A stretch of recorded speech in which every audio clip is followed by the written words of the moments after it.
All right, the events of last Saturday drew a crowd estimated around 40,000 people to the Boston Common, and they were there to protest a much smaller group, a few dozen speakers who gathered on the Parkman Bandstand. They were there to celebrate freedom of speech, but was their own freedom of speech protected? My guest was one of those speakers.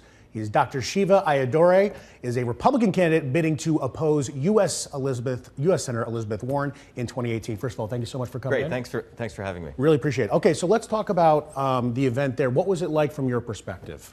It was very dramatic. You know, when we went in there, the idea was that in the Parkman Bandstand, we were only given the ability for 100 people in the permit, and then the secondary circle, there was supposed to be press and our supporters. What was really unfortunate was the administration, Baker, Walsh, whoever it was, gave clear commands to the police that no press was to be allowed and all of our supporters weren't allowed. So there were thousands of people of our supporters not allowed in there. So we were essentially stuck like a bird in a cage in the Parkman Bandstand. So bottom line, the freedom of speech was violated by the current administration. Press was not allowed in there. It was extremely unfortunate, if not criminal. In your minds, what should have been done instead? What should have been done was the press should have been able to come in there, at minimum the press and supporters, so they could have seen what was taking place.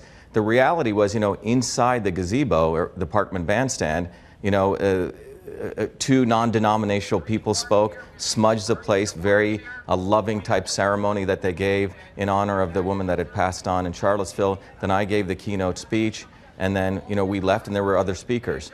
Within the Parkman Bandstand, there were people from the Green Party, people who supported Bernie Sanders. We, in fact, had messages which said Black lives do matter, you know, no to Monsanto, free speech. Our political spectrum was complete.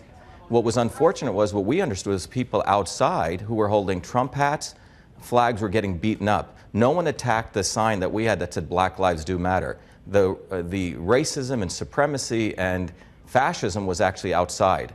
Let me ask you a question from a different perspective. If you're the mayor or the police commissioner or even the governor, and they say safety is number one, we wanted to get out of there with no one getting hurt, can you understand from that perspective why certain things were done in your mind? Well, here's the deal, right? The police did an amazing job.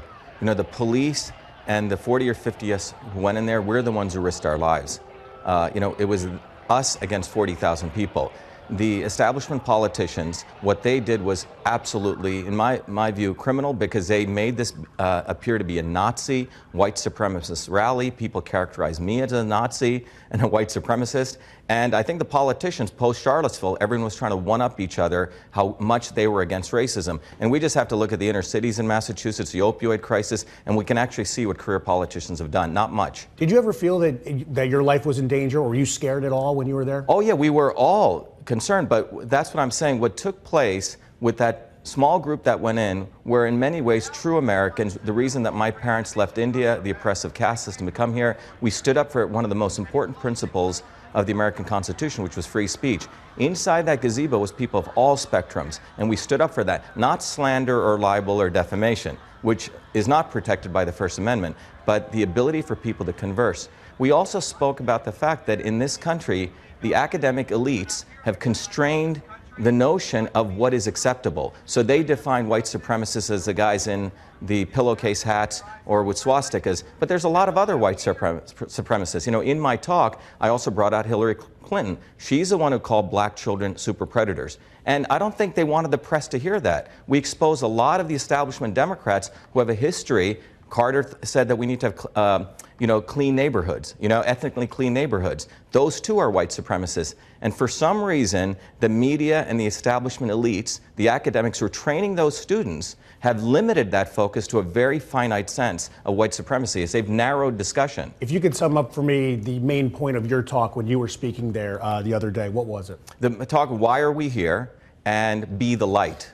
And the goal was we need to bring people together by supporting open discussion and open dialogue. The notion of a few set of people telling people these people are bad, these people are good, is anti-American, it's anti-scholarly, it's basically thinking everyone else is stupid.